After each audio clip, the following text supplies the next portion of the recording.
Hello and welcome to the Knowing Self, Knowing Others podcast. I'm your host, Nia Thomas. Join me as we talk to today's guest. A very big welcome to today's show.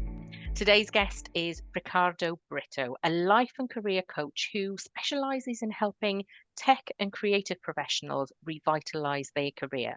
With over a decade of experience working with top companies like BMW and Zalando, Ricardo excels in building teams, facilitating collaboration, and guiding people through career transitions. Ricardo's personal journey from a designer to restarting his career in Berlin has really equipped him with that deep understanding of professional challenges and burnout. He is certified by the Anima School of Coaching and Stellar Conversations and recognized as one of Berlin's top 15 coaches by Influence Digest. He has successfully helped over 40 clients find fulfillment in their careers, and now Ricardo dedicates himself to guiding others through professional challenges, helping them build healthier, more fulfilling careers. The focus on career storytelling is something that we really want to get into today. So, a very big welcome to the show. Hi, Nia. Thank you so much for having me here. Really looking forward to dive deep into the storytelling and the career storytelling. Tell us about your pivotal moment in your career that made you change professional direction. Yeah, okay, we go straight to the most dramatic moment. Absolutely. Well, it was January 2021, I guess. Yeah. And I was in some out of touch leadership coaching pushed by our management at that point in the company where I was not too happy about. And in one of these sessions, I'd said, I can't do this anymore. And I shut down my laptop, was this close to smash my laptop against the wall because I was at my wit's end. Uh-huh. And from then on started a journey of 8 months of totally lost of I don't know what to do with my life. I never had so much control over my career and my story. And yeah, there started a new chapter. That's quite dramatic. So it was a real moment. You can pinpoint it to that day, that time. Yeah, that was the water drop. I think it was boiling, but Uh-huh. then was at that point it's just like, okay, everything changed. So tell us, what is career storytelling? Career storytelling at the core of it is making sense of who we are professionally, which sometimes we are not too good at doing it, and to make sense of who we are and to communicate that to others in a way that makes sense to them. And the others on the other side want to hear different things at different stages, depending what's their agenda. So career storytelling is this, is making sense of who we are professionally, what we can also be, and now we can communicate this to the outside world. So for me, I see an absolute link there with self-awareness. But what does self-awareness mean to you, and how does it really fit into career storytelling? Well, self-awareness to me, it's a constant discovery, right? At least me personally, as a person, is constantly. I like this Ramdas approach of, you spend your whole lifetime peeling the onion. So for me, self-awareness is keeping peeling the onion of things that I didn't know that I was, or things that I thought that I was, but actually I'm not. So career storytelling is about that, right? Is about surfacing who we are professionally. What are the red threads that are connecting our sometimes even scattered careers? There's always a red thread. What makes Nia as a professional, no matter what you have been through in your career? It's surfacing the skills. It's surfacing the stories and even superpowers that we never, we take it for granted or we never look at them. So in the end, it's a tool for self-awareness because it's a tool to surface a lot of information that we don't know it's there, we take it for granted, or we totally overlooked. That's interesting. And watchers and listeners, Ricardo and I were talking before we came on air that actually, if we think about self-awareness and we think about career storytelling, when you put them both together, it's like a Venn diagram, and there's this bit in the middle where there is this overlap, and actually you have to have some self-awareness to be able to understand what story you need to be telling others, because you have to understand yourself well enough to be able to do that. Yeah, and that's a great point. And I think are not too good at looking at ourselves and telling our own stories, and we are even less good or not so into telling that story to somebody else that needs to understand. And for example, I think we cope with this in two ways. Either we create one massive story that looks like a Frankenstein of a story that has snips, bits and pieces of this and that, but we try to compress it and we tell it to as many audiences as possible. And then we are surprised that, well, they don't get who I am, or they don't get my value, or they think that I'm weird. Or on the other hand, we get very factual and we are like, the heritage of the curriculum vitae, which is just the facts and figures of my career. And yeah, we need to get better at those. So when you talk about storytelling, what I'm hearing from the way you describe it, there is that self-awareness element, there's that factual element of I have to understand where I have been and the journey I've been on, but that storytelling element, that's about communication. Yeah. I mean, it's the output of that process, but it's about communication in the end. Yes. You have a free career storytelling toolkit, and I have had it and I've had a quick look at it. What will people find if they download your toolkit? So in the toolkit, it's a set of tools that are a representation of the main pillars for me that I go through when building a story, especially when we are in the process of self-discovery professionally, right?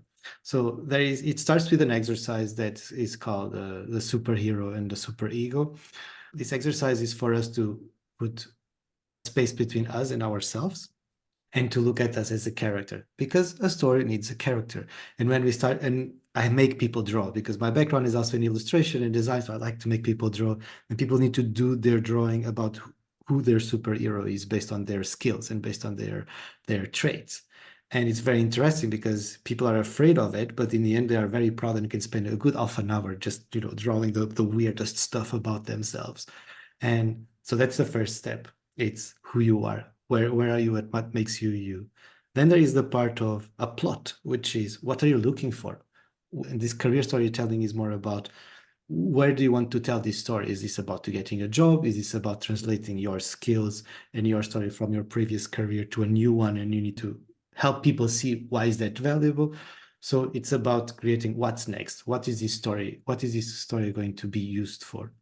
And there is a third element, which is what drives you, right? What's the motivation of this character? And we go through, there is an exercise where you map out successes versus happiness, which often they don't overlap, surprisingly.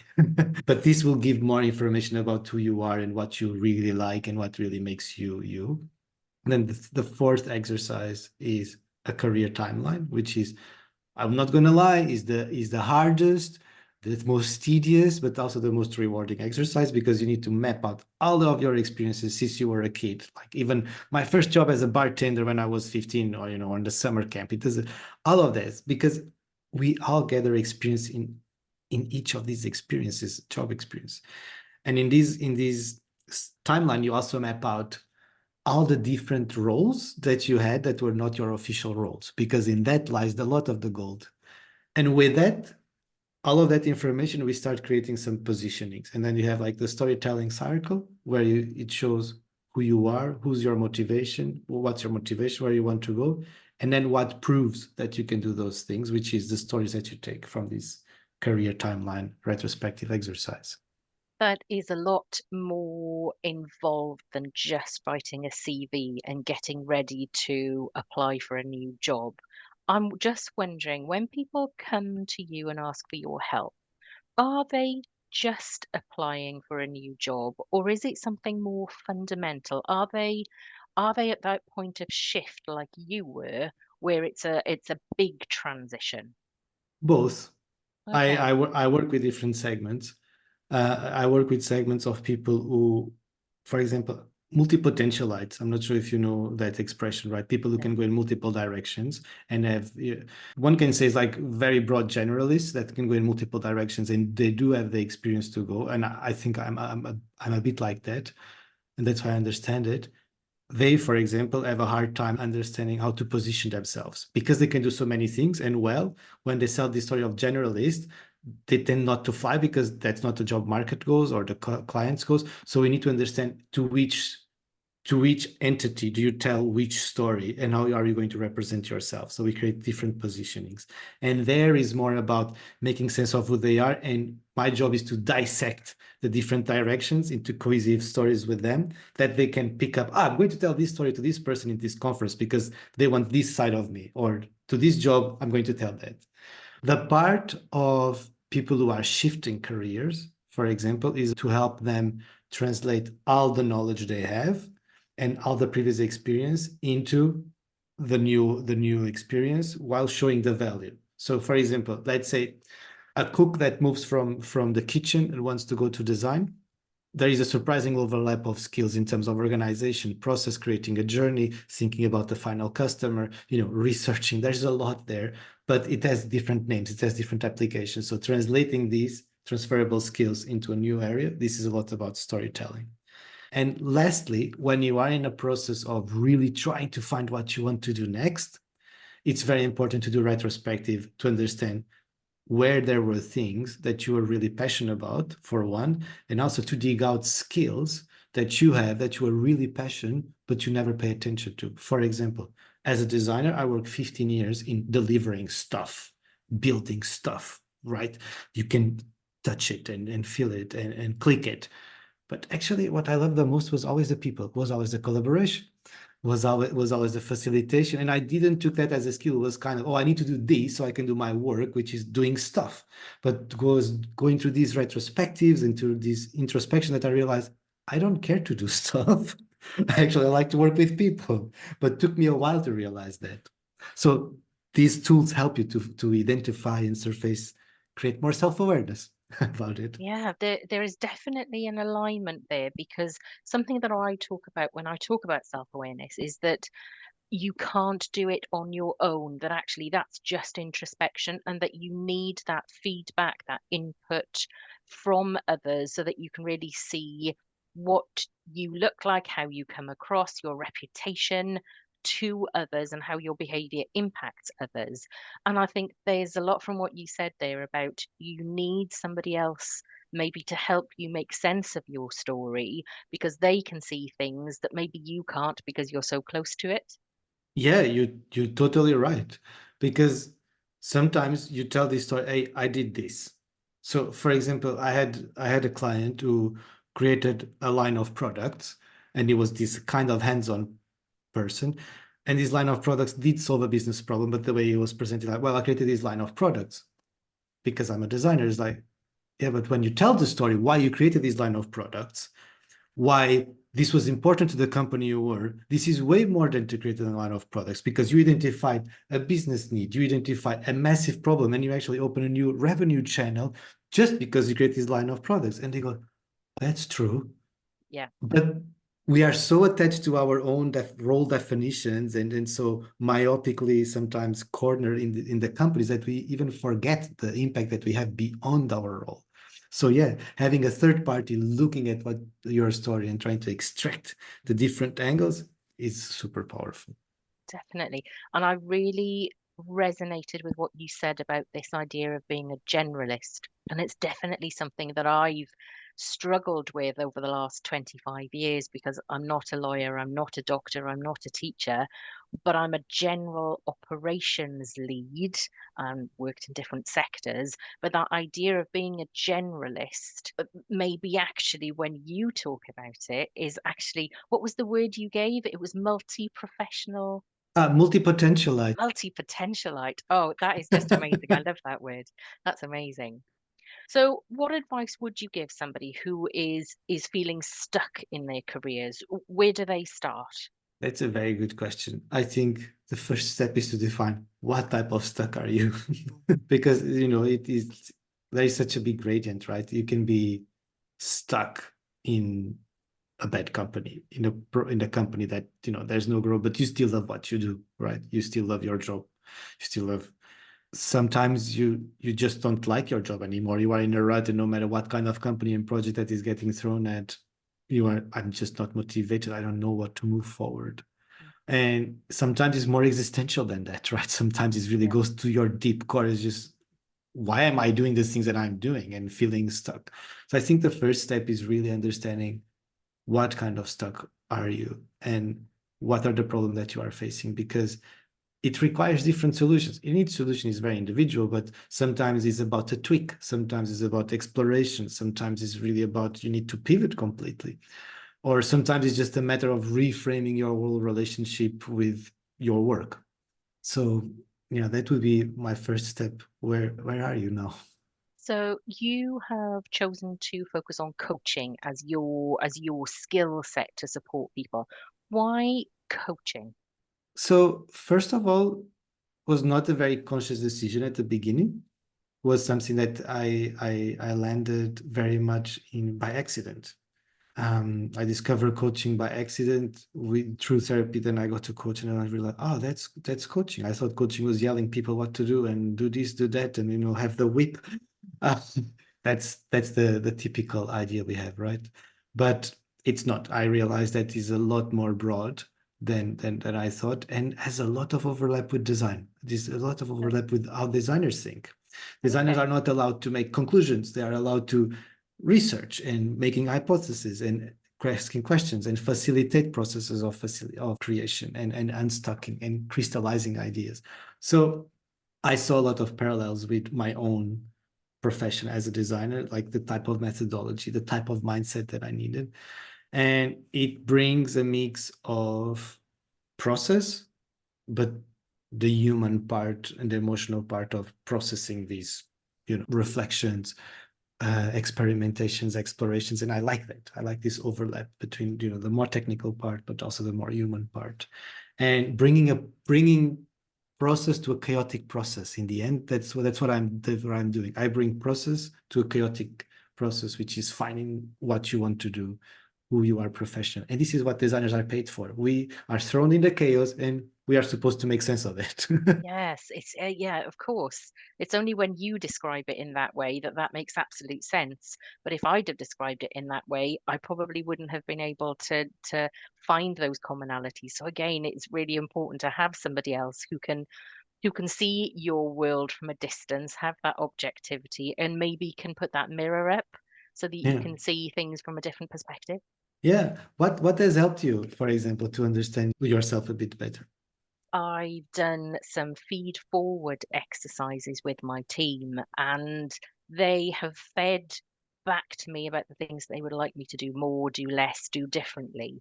And I've discovered some things about the way that I explain things. I did a specific feed forward exercise a couple of months ago, or maybe it was even a year ago now, and they fed back that they would like me to explain more. So my simple thinking that actually I had explained sufficiently, I had handed the information over, but people were saying, you are so ingrained in what you think and what you know that actually you need to spend a bit more time with us to make sure that you're sharing it with us.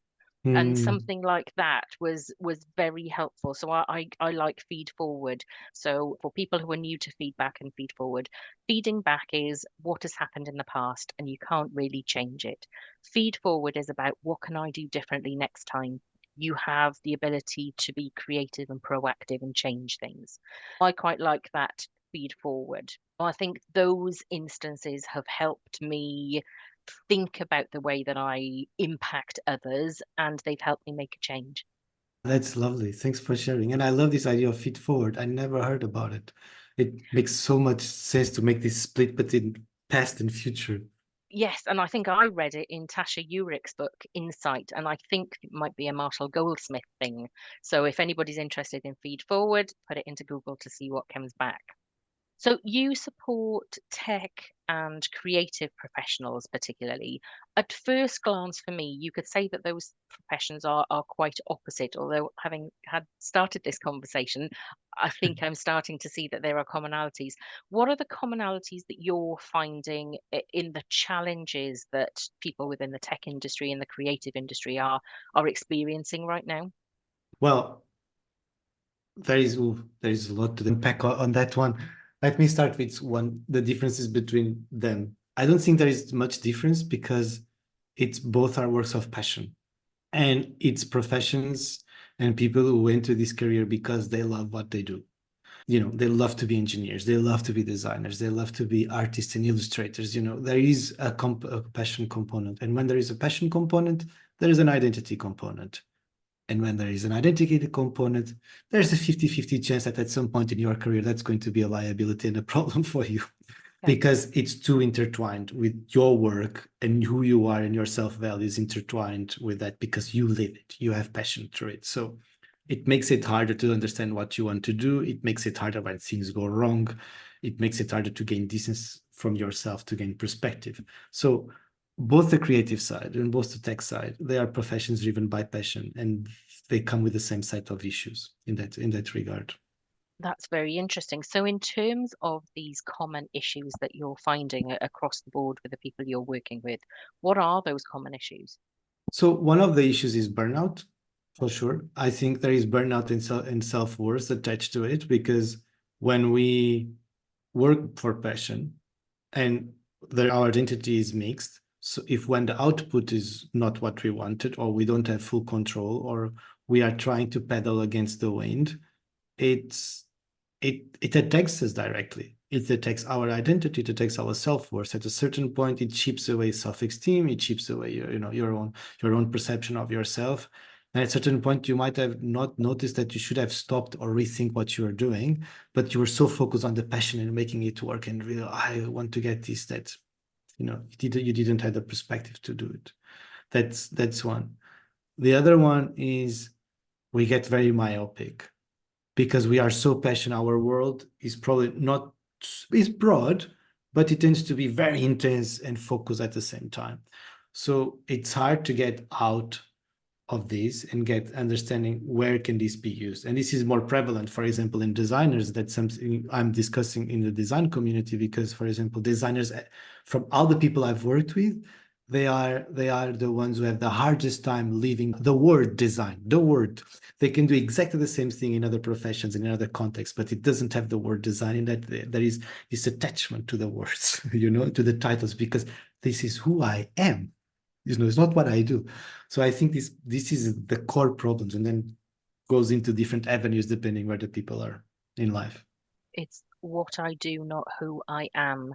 And something that I talk a lot about when I'm talking about self-awareness and self-aware leadership is that for me, what I do is that right now I'm a director of a children's charity, but how I do it is through self-aware leadership.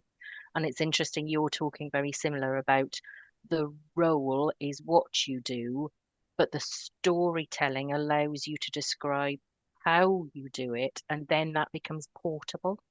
Yeah.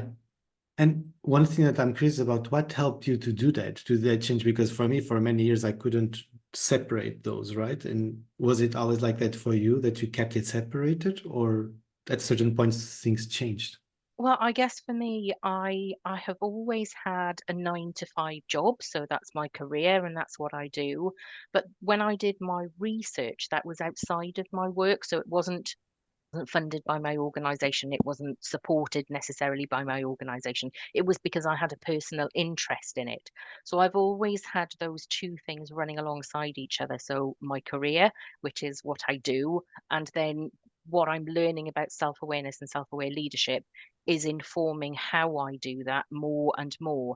So I guess for me, it was by accident because my research was separate to my day job. And Mm. I've really continued that and realized that one allows me to observe the other. The practical elements allows me to put that into practice so that I'm constantly doing testing out the how, then reflecting on the what. So Mhm. maybe mine was slightly different to yours in that it was through circumstance, I guess, through research. Ah, lovely. Thanks for sharing. Go ahead. Many people who I know working in the charitable sector are facing quite uncertain future at this time. They're going to be wanting to get their career stories ready to move on. Where should they start to develop a clearer career story if they are working on their CV, which we've touched on CVs, which is quite technical. It's about a timeline, but if they want to really think about how to make that into more of a coherent story, where do they go? So my recommendation, is, for example, with this career timeline, it's always to do a retrospective of all the relevant experiences that you have that are relevant for the future and mapping out all the jobs that you had. So, for example, let's say you had a job as a salesperson, because I don't know so much about roles in charity, but let's say you had a salesperson, but you were also a project manager, and you were also running some sort of training within the organization. Your sales job is your title, but there is project management, and there is, for example, this educational piece that you're creating trainings inside. So out of this job, you can already create 3 different positionings. You can create a CV where this is stress out your sales or your project management or education. So mapping out all of those experiences and the impact that you had, it's crucial for start. And this takes, a couple of days to map out this, because while understanding what was my role, what was my impact, and what were the results, this is kind of the plot, right, that you can tell to anybody, right? So one metaphor that I tend to use is what if you think about the Titanic movie, what is that movie about for you? It was the ship that sank and the story of the people who were on the ship. Wow, it's the first time that somebody gives me that reply. So I love that. So a lot of people say, well, it's a love story. It's a class story. It's a story about classes, or there is, but in the end of the day, it's a boat that sinks. It's basically it. But the boat that sinks is the fact, and the other part is the package where that fact is delivered. So the career timeline is the facts. It's the boat that sinks. You're Okay. mapping out all the facts, but then you need to create the package around, which is in which story I'm going to tell to this person. Is this a love story? Is this, a project management story, an educational story, or a sales story? And it has a beginning, a middle, and the end, right? What I did, or what was the problem, what was the solution, and what was my impact. There Does is that definitely guidance there about not making CVs and job applications generic. Because from what you said is you have to make sure that the story that you're telling is relevant to the role that you're heading towards. exactly? And I think people jump the gun to the CV when they don't think about what are the bullet points that I'm going to put there. What is the angle that I want to show in this CV, right? So by doing this retrospective, you do a couple of things. You know which information goes into each CV, so you create multiple storylines. You are better prepared when you go to interviews because it's not just bullet points, it's a retrospective that you did in your head and in paper of what you did. So you know how you're going to pitch that particular job in an interview, and you know which data and which, results you're going to show that prove that you can do that job. For me, it always starts with this retrospective, because once you have that, then you can build CVs, then you can build portfolios, then you can build your scripts for interviews.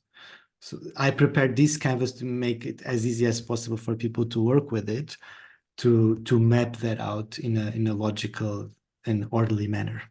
A lot to think about there, and as we know, certainly in the UK, there's a lot of people moving careers, and I think that the Great Resignation, I think we are still there. We're still in this time, so people might be really interested to explore more of this. And as I said, Ricardo has got a toolkit that you can download from his website, and we'll make sure that there is a link to the show notes because I think a lot of people will benefit from that.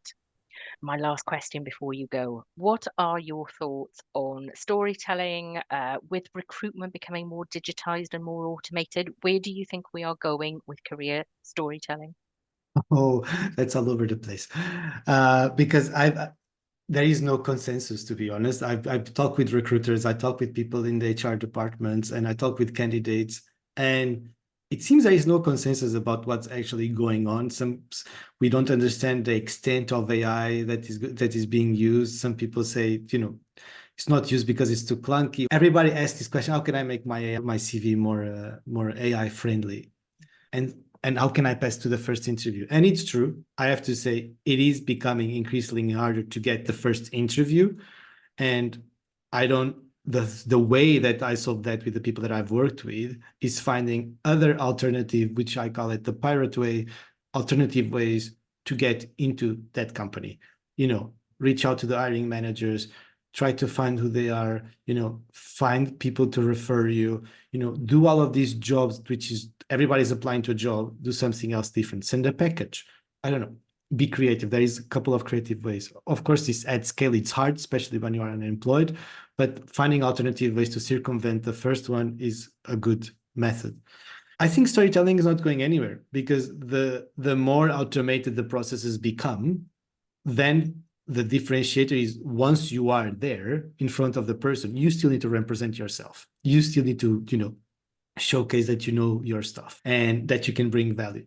Again, it's also a way when you know your story and you know which stories to tell. Anytime you meet somebody in an event, in a cafe, the random person you met at the bus, you never know. It might be your next employee or your next referral. So storytelling is always there in a way or another. It's hard nowadays. The first interviews in all of these ATS systems, I'm curious to see where it goes. But the last point that I want to say about this is storytelling is also about ourselves and how we make sense of the world. So even if it's not to tell the story to anybody but to ourselves, that is already enough, because I think it circles back to what you do, right? Which is raising your self-awareness of who you are so you can be also a better professional. And that's a wonderful way to end our conversation. Ricardo, I've really enjoyed it. This is a conversation I've never had before, and I'm going to go back and really explore your toolkit. And I will definitely be sharing it with my colleagues, and I hope we can talk again about this in the future. Ricardo Brito, for today, thank you so much for joining me. Thank you so much, Nia, for having me. I love this conversation and looking forward to keep discussing about this. Thank you for joining me on today's show, where we discuss self-aware leadership with thinkers from around the globe. If you want to make sure that you keep in touch with what's going on in the world of self-aware leadership, head over to my website and sign up to my newsletter. Looking forward to having you on my learning journey.